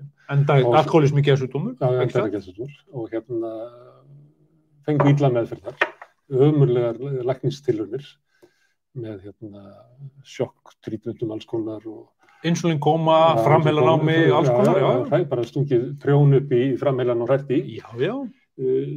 Frelsisbarátta alkanna snerist að flýja frá geðlæknum og móta sína eigin meðferð og krefjast þess að þeir hefðu umboð með það, hefðu vald yfir eigin meðferð. Og þetta svona ein af stóru sigrum 20. aldar. Frelsisbarátta alkohólistana. Er þetta ekki það sem að sjúklingahópar ættu að gera? Að ná stjórn yfir eigin meðferð? Jú, kannski erum við bara á umbörlund og þolum og gagnvart opinberri þjónustu. Það hefur alveg kviknað upp svo hugmynd, það voru viðræður í gangi hér á sínum tíma við Heilsuvel í Hveragerði, Álma, samvinnu við, það hefur alveg, það verður vakið máls á þessu. Móta meðferð fyrir fólk með geðraskanir? En ég sé það bara, undir forræði geðlækna en ég sé það fyrir mig núna að henni vitundarvíkandi efni, það sem í gangi núna bæði beggja vegna Atlantshafsins og það sem á leiðinni hingað, það bara núna tímabil 3-4 ár, tímabil svona The Wounded Healer sem í gangi núna, þessi efni munu verða komin full force inn í heilbrigðiskerfið eftir 4-5 ár og þau munu gjörbreyta sett og setting og allri meðferð og það sem að því ég bara handviss það. Að því ég bara verið í samskiptum við þessi fyrirtæki, 2 þeirra, bara og fylgst með þessum rannsóknum og reynt að tala fyrir því að eitt af þessi fyrirtæki komi hingað og geri Íslanda 16. landi í 3. fasa tilrauna með sílósíbín á þrálátu þunglindi. Ég meina, þetta bara á leiðinni, ég ræddi við geðlækni sem var að koma APA-þinginu núna bara fyrir 3 dögum, American Psychiatric Association í New Orleans og hann segir bara, ég handið sem það núna að þetta getur verið stærstu framfæri í 70 ári í geðlæknisfræðinni. Á lífri. Já, fyrir daga, Þóra sín og Halldór, bara enn aftar og það eru miklar væntingar og ekki bara varandi alkohólisma líka, þessi efni eiga allavega 14 ára sögu með mannkynni ef til vill lengri og þessi 3. bylgja, önnur bylgjan var stoppuð af Nixon og að skera sig núna eftir 22-23 ár í rannsóknum inn í heilbrigðiskerfin. En það þarf að vanda sig. Þetta mál sem ég býst við að séu skipta skoðanir meðal félaga í geðhjálp. Það voru við tókumst á það 2019 í stjórnunum hvort við ættum að halda málþing þetta og fá breskan prófessor til að ræða þessi mál sem að rannsaka þessi mál í haft nær í 10 ár. En á endanum heldum við málþingið og nú allir sáttu við það og nú skilst mér að það að koma stórt málþing í janúar í Hörpu, við stöndum reyndar ekki enn sem komið að því, mögulega þessi rannsóknarkominga, þetta bara að gerast og það komin 7-8 milljarðar dala í þessar rannsóknir á heimsvísu, þannig að ég alveg handviss það að þetta verði næsta framfarabylgja. Drifin áfram að kröfu fólks með geðraskanir að fá skaplegri meðferð heldur en að hingað til hefur verið búið. Ekki alfarið. Eins og hvati í öllu þá kapital hvati þarna líka. Þessi fyrirtæki sem eins og vinna með sílósíbín eru náttúrulega bara með synthesist sílósíbín því það ekki hægt að fá einkaleyfi á náttúrulega efni eins og sílósíbín, bara 250 sveppategundum. Þannig að það en að baki liggja persónulega sögur af alkohólisma, sögur af þunglindi, sögur af sjálfsvígum, sögur af viðleitni manna til þess að fá betri meðferð, bætta meðferð, líða betur vegna þess að við tölum án sennilega 80-90% af öllu sem við höfum prófað frá 1811 þegar geðlæknisfræðin verður til dagsins í dag hefur verið hent að ruslahauga sögunar, framheilanámi, insulínkóma og öllu sem við nefndum áðan. Og það hefur mér fundist vanta hjá geðheilbrigðiskerfinu að viðurkenna vanmátt sín og segja bara, við erum bara að gera eitthvað besta. En við seljum fólki allskyns dótari ekkert alls slæmt, SSRI-lyf svefntöflur og svefnlyf og Seroquel og Quetiapin og hvað þetta heitir allt saman. En sjaldnast, kannski, og eða of sjaldan talað mögulegar aukaverkanir. Mér finnst þetta bara vera á tímapunkti. Og eftir 50 ára munum afkomendurnir horfa tilbaka, á hverju gáðu börnunum svona mikið amfetamín? Eða lyfin sem þú eða það jafnvel. Þannig að kannski bara Þú ert ekki búið þetta sem endanlega Nei, ég bara segja að þetta viðleitni okkar til þess að reyna einhvern veginn vegna þess að meðferðin í dag ekki það verður að finna eitthvað betra. Já, og líka það að ofmörg frávik eða mjög mörg frávik eru skilgreind sem röskun. Þetta er alveg ofboðslega dýr sjúkdómaflokkur og hann er svo huglægur að það er svo erfitt að eiga við hann. COVID hefur gert hann enn verri. Að mati Alþjóðaheilbrigðisstofnunar er bylgja á leiðinni. Grundvallast að einhver sem við skiljum ekki, það eru hugsanir og tilfinningar. Við vitum ekkert hvernig þessi 100 milljarðar þarna uppi með 15.000 tengingamöguleika hver framleiðir hugsanir og tilfinningar. Hvers konar bylgja er heilbrigðis? Eftir COVID-bylgjan, skiljum við. Stór aukning í kvíða, þunglyndi, lindisröskunum almennt í heiminum. Ekki svona líka, svona síþreyta og fleira sem talað. Kulnun, síþreyta, þar fram undir götunum. Annað COVID. Já. Þannig að, og þegar við horfum svo skýrslu Ríkisendurskoðunar sem kom út fyrr á þessu ári, og horfum á það að 320 milljörðum sem varið til heilbrigðismála er 4,6% af því varið í geðheilbrigðismál meðferð á 3 stigum, 1., 2. og 3. stigi, á meðan að áætlað umfang málaflokksins er tæplega 30%. Hvernig má þetta fara saman? Og svo ræðum við nýja geðheilbrigðis... Við erum bara ekki nógu framalega í röðinni. Nei, svo ræðum við nýja geðheilbrigðisstefnu á þinginu, eða hún rædd á þinginu sem er tilbúin núna með 25 aðgerðum, ekki orðin opinber ennþá. Fjármálaráðuneytið eftir að kostnaða með þessar aðgerðir og þá voru horft á 1600 milljarðana og ég ætla að vona eitthvað að þessum laust, sko, en við verðum líka átt okkur því að þessi 600 milljarðar eru svo fastir í ákveðinni þjónustu sem er þegar til staðar. Við getum ekki alltaf bara að byrja eitthvað nýtt og það er ekki til fjármunir. Ríkissjóður er rekinn 200 milljónir króna halla. Það er fréttum í kvöld að þá að taka niður 10 milljarðar núna bara næsta ári til þess að minnka þenslu. En það er líka bara til þess að minnka hallan. Þannig við eigum ekki nægt fjármagn. En varðandi hvað fólk með geðraskanir er aftarlega með þetta 4% á móti 30%? 4,6, já. 4,6. Já. Er hluti ástæðan svo að þetta eru sjúkdómar sem að skerða getur fólks til á vinnumarkaði? Það eru hlutfall fátækra meðal þeirra sem eru með geðraskanir hærra. Þetta er fólk sem að fekst út á jaðar samfélagsins og er bara að minna hlusta á það á meðan að aðri sjúkdómar sem líka sjúkdómar. Raskanir eru tengd að líðan og líðan er tengd sósíóekonómískri stöðu og bara þessi þjónusta með þessa fjármagni ræður ekki við þá bylgju sem er á leiðinni. Hérna bara 313% fjölgun einstaklinga sem nutu geðheilbrigðisþjónustu og heilsugæslu höfuðborgarsvæðis á árunum 2016-20. Bara til 20. Og það er enn aukið, skilur. Það er bara bylgja af fólki sem líður illa. Ég ætla ekki að greina það. En svo erum við með greiningarkerfi sem er valdakerfi. Við þurfum að greina fólki svo að fái þjónustu eins og börn í skóla. Þannig að það þarf alltaf að fara í gegnum eitt flöskuháls greiningarkerfisins til þess að fá þjónustu. Jú, en það skiptir líka máli hverjir eru það sem eru að veikjast. Við þekkjum í COVID, þar sem hversu gat veikst og það voru mikil viðbrögð og bara samfélaginu var lokað við það. Það voru mikil viðbrögð. Við þekkjum aðra svona faraldar sem er ekki brugðist við, dánartíðinni fólk sem notar ópíumlyf. Það er bara ekki kemst allir inn í fréttir. Nei. Og þannig að ástæðan fyrir því að það er ekki brugðist við að búin til meðferð eða viðbrögð samfélagsins við geðraskunum getur ekki líka verið bara sem eru fordómar gagnvart þessu fólki sem er eins konar svona aporofóbía sem er bara fyrirlitninga. Jú, gagnvart þessum hugtökum sem eru svo huglæg. Ég er búin að lifa í 52 ár, ég hef verið svona 5-6% af þeim árum veikur eða í ójafnvægi. Á þessi greiningamerki með að lita 95% líka þá eða? Þið skiljum mig, það er þetta sem ég er að fara. Og ég er að segja, sko, við erum með endalausa greiningar, endalausa nýja lausnir og lyf, en frá 2010 til 2020 hefur örorkutölunum varðandi geðraskun 30% fjölgun á sama tíma og íbúum hefur fjölgað 15%. Og í heildarsamhengi frá 1990 til dagsins í dag 30 árum hefur orðið 245% fjölgun á örorkubótaþegum, skilur, meðan þjóðinni fjölgar 43%.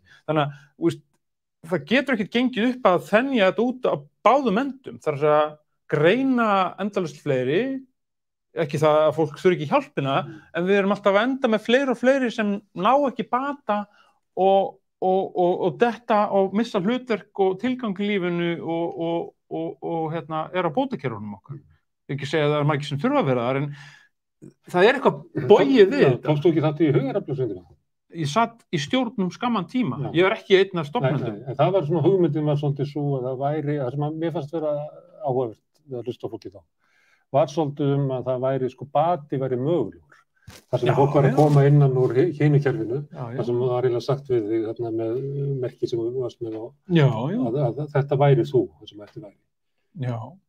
Getur ekki verið að ástæðan sem þú ert að lýsa núna, að ástæðan fyrir því að það ekki leitað að bata fyrir fólkið, að það skilið eftir eins og það sé með geðraskanir og það eðlilegur vettvangur fyrir það að vera á örorku? Jú, en geðröskun í vel flestum tilfellum tímabundin ástand þar sem út með ákveðin einkenni yfir ákveðin tíma. Fólkinu mætt þannig? Það ekkert eitthvað þú ert svona og þú ert svona. Fólkinu mætt þannig? Það ekki víst. En það var mér þótti merkilegast eins og með úlfarsýninguna var að þegar fólk kom og þakkaði mér og hitti sem kom alveg fyrir, þá fannst mér að hjó eftir því eldri kynslóðin sagði, takka, þetta svo gott fyrir málaflokkin. Og ég spyr alltaf betur, hvaða málaflokk?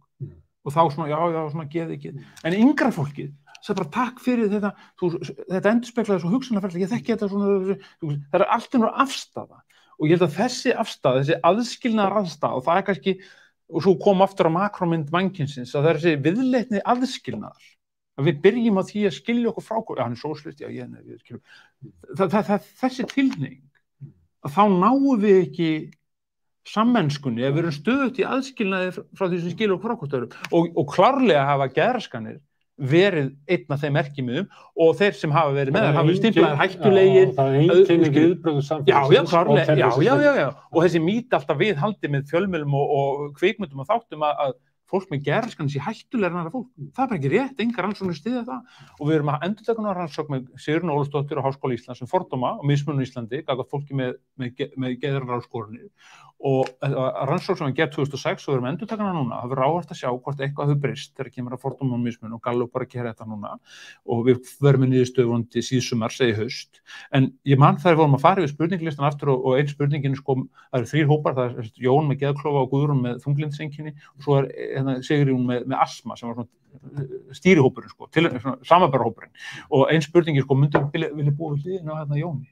Það með þessi einkenni geðklofaeinkenni. Myndur við vilja búa, 88% vildi ekki búa hliðina á Jóni, rétt rúmlega 50 vildi ekki búa hliðina á Guðrúnu, þó með þunglyndiseinkenni, vildi bara ekki búa hliðina á henni, og það var ekki með 11% vildi ekki búa hliðina á Sigrúnu, hún var bara með astma, það var samt 11% vildi ekki búa hliðina á henni, og þegar maður ræði þessa spurningu núna, þá segði Sigrún svona, ég held bara að vilja ekki búa hliðina á henni núna. Þvól okkar eitthvað, við erum bara í síminn veruleikin.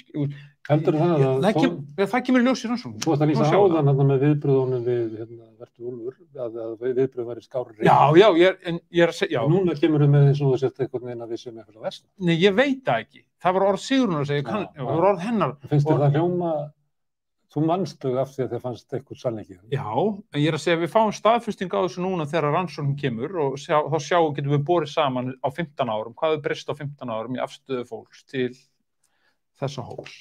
Og það verður mjög fróðlegt af því að ég held við losnum aldrei við fordóma og mismunun, við getum barist gegn því, en á meðan við erum að skilgreina fólk út frá greinum trésins, en ekki út frá mennskunni og vegna þess að þegar ég horfði á og við hlustaði að viðtala við hann Ólaf áðan í fréttunum sem þú varst að minnast á að, hvað sá ég?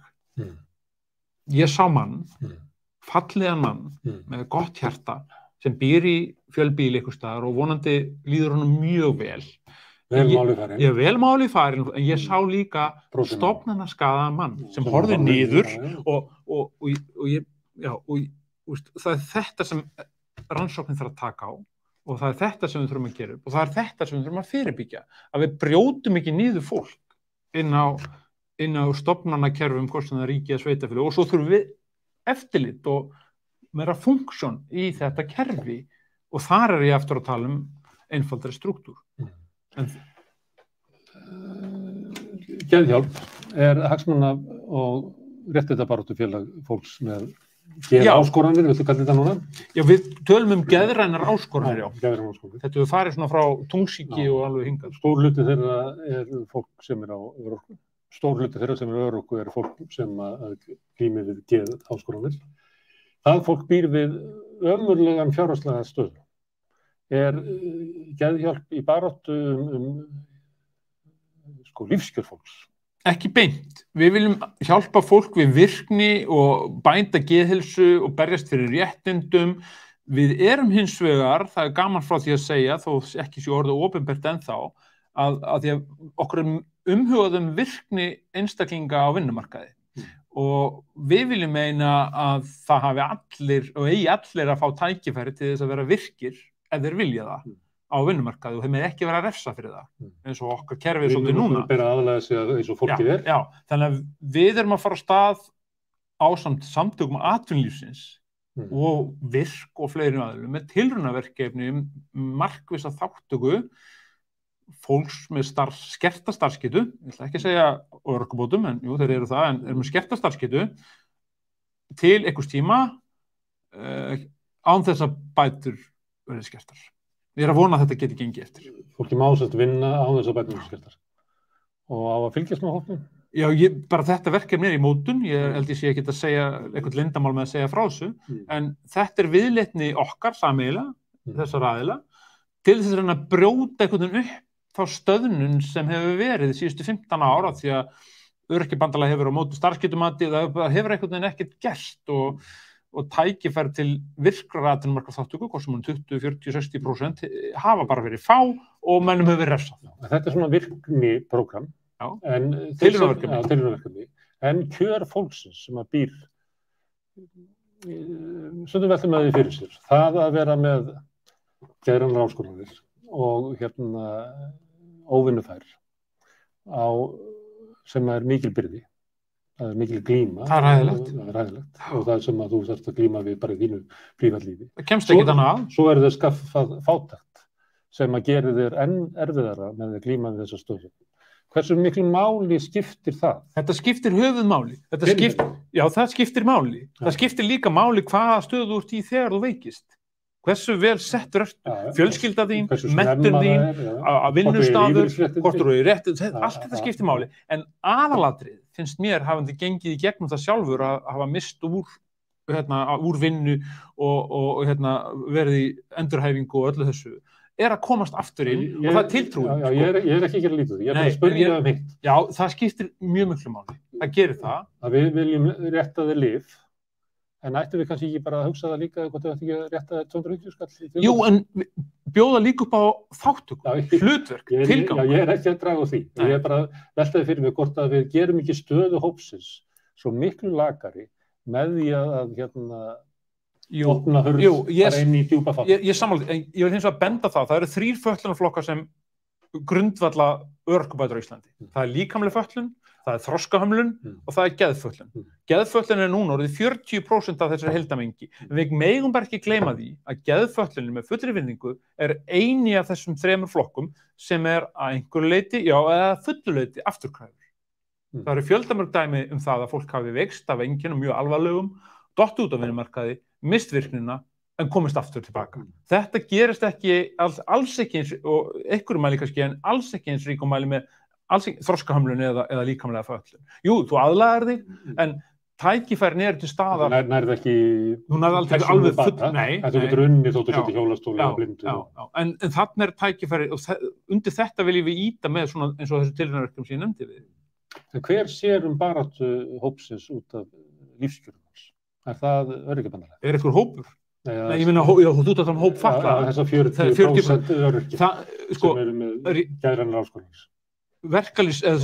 Baráttan fyrir krónum og aurum hefur á stæðstöluleyti farið fram undir regnlíf Öryrkjabandalagsins sem berjast fyrir réttundum allra sem búa við örorku, tímabunda og tímabunda, hvernig það og fyrir þá fjármunum sem þeir fá gegnum bótakerfið. Svo barátta hefur ekki gengið vel? Það náttúrulega afstætt. Ef maður berða saman til dæmis samanburð á örorku lífeyri og lægstu launum, frá því fyrir hrun og núna að þá gliðnunin svokallaða komin upp í 100.000 krónur. Það stöðubarátta, já. Við höfum ekki tekið þátt með beinum hætti. Við tókum þátt í gegnum öryrkjabandalagið þegar við vorum partur af því bandalagi, en við erum ekki í baráttu bætt kjör þegar kemur að peningum. Ég ekki að skamma fyrir það, ég bara vonandi að vita hver sér það. En það öryrkjabandalagið, baráttan fer fram undir hatti þess bandalags. Verkalýðshreyfingin, ef ég í verkalýðsfélagi, borga félagsgjöld, veikist svo og rekst af vinnumarkaði. Ætti verkalýðsfélagið að berjast fyrir hagsmunum? Virk starfsendurhæfingarsjóður, tekur það ekki, ætti verkalýðsfélagið hvenær, á hvaða tímapunkti? Ég að velta fyrir mér, hver á að taka upp fánan hjá þeim sem leggur hann frá sér vegna sem getur ekki hafð baráttu? Ég held að það þurfi ekki endilega að vera einhver einn aðilum, en mér finnst einhvern veginn, sko, ég get alltaf bara tekið dæmi eins og úr þegar ég dett út á vinnumarkaði, að þá var það mikilvægast að þegar ég kom aftur inn á vinnumarkað og varu þeirra aðilar sem tók á móti mér á þeim vinnustað sem ég var á áður en datt út. Þeir skiptu höfuðmáli. En hvað var það? Varstu heppinn? Já, mjög heppinn hvað það var. Það var eitthvað sem bara gerðist. Það voru 2 einstaklingar, mínir jafningjar í starfi, sko, ekki einhver yfirmenn, sem fengu það hlutverki við 3 mánuði að gera ákveðna hluti. Og það var eiginlega fyrir tiltrú þeirra og klappa bakið og umhyggju og sem að mér lánaðist að halda áfram, sko, að sleppa inn aftur. Vegna þess að það það sem að þú ert að vonast til þess að verði úr þessu verkefni sem þú ég að vonast til þess að við gefumst upp ekki á eins mörgum, skilur, að fólk fá áfram að halda það reyna, vegna þess að ég var með einu vinni mínum ég fór bara Kleppsspítala að hitta hann, kynntust 2008 við lágum saman á Geðdeild og hann á örorkubótum og býr í búsettukjarna og tilgreindu stað á landinu og var í endurhæfingar heilnögn núna inn á Kleppsspítala og ég fór að hitta hann og fór með hann á kaffi og vorum að ræða málin og bæturnar og þá var fikk hann uppbót frá Tryggingastofnun með 150.000 en félagsþjónustan við komum til það að neita að leggja 50 skall inn á núna þegar Reykjavík að því þeir hræddir mann myndi eyða því eitthvað áður en hann kemur heim, sko. Þetta svo sorglegt einhvern veginn að upplifa aðstæður fólk, sko, að það sé svona svolítið gefist upp að því að forræðishyggjan tekur svolítið yfir þegar komið að þjónustu félagsmálayfirvalda við komum til sveitarfélaga eins og þessu tilviki. Þú bara sviptu sjálfur þig? Já, eiginlega þeir stýrt og þeir ekki treyst og það þetta sem við viljum berjast fyrir að breytist, að fólk fái meiri þáttöku í eigin lífi og að fá að stýra eigin fjármagni og þar fram undir götunum og sé treyst, sko. Þarna vantar upp á ennþá, en aðalatriðin finnst mér að vera að fólk fái tæki fyrir þess að komast aftur inn á vinnumarkað og hann sagði við mig, já, ég öryrki. Og ég, nei, en þú ert maður sem þiggur örorkubætur. Það er narratífan aftur, sko, að þú segir að þú sért hvítur og þá verður þú hvítur. Við skilum, þú endurtekur þetta með þér að því þú fær bætur þá ertu orðin, þá þú kemst ekki lengra. En hann sagði mér svo aftur að ég vinn 2 tíma á dag með öldruðu fólki og á þessu stað skilur, þannig að hann fær þáttöku en svo þegar kemur að fjármunum að þá hann var bara að biðja eitthvað nokkra 20.000 til þess að kaupa sér jakkafötu eitthvað en áður hann að fara aftur en þá fær ekki pinni af því að hún er ekki treyst. Ekki alveg að tekka af og svona.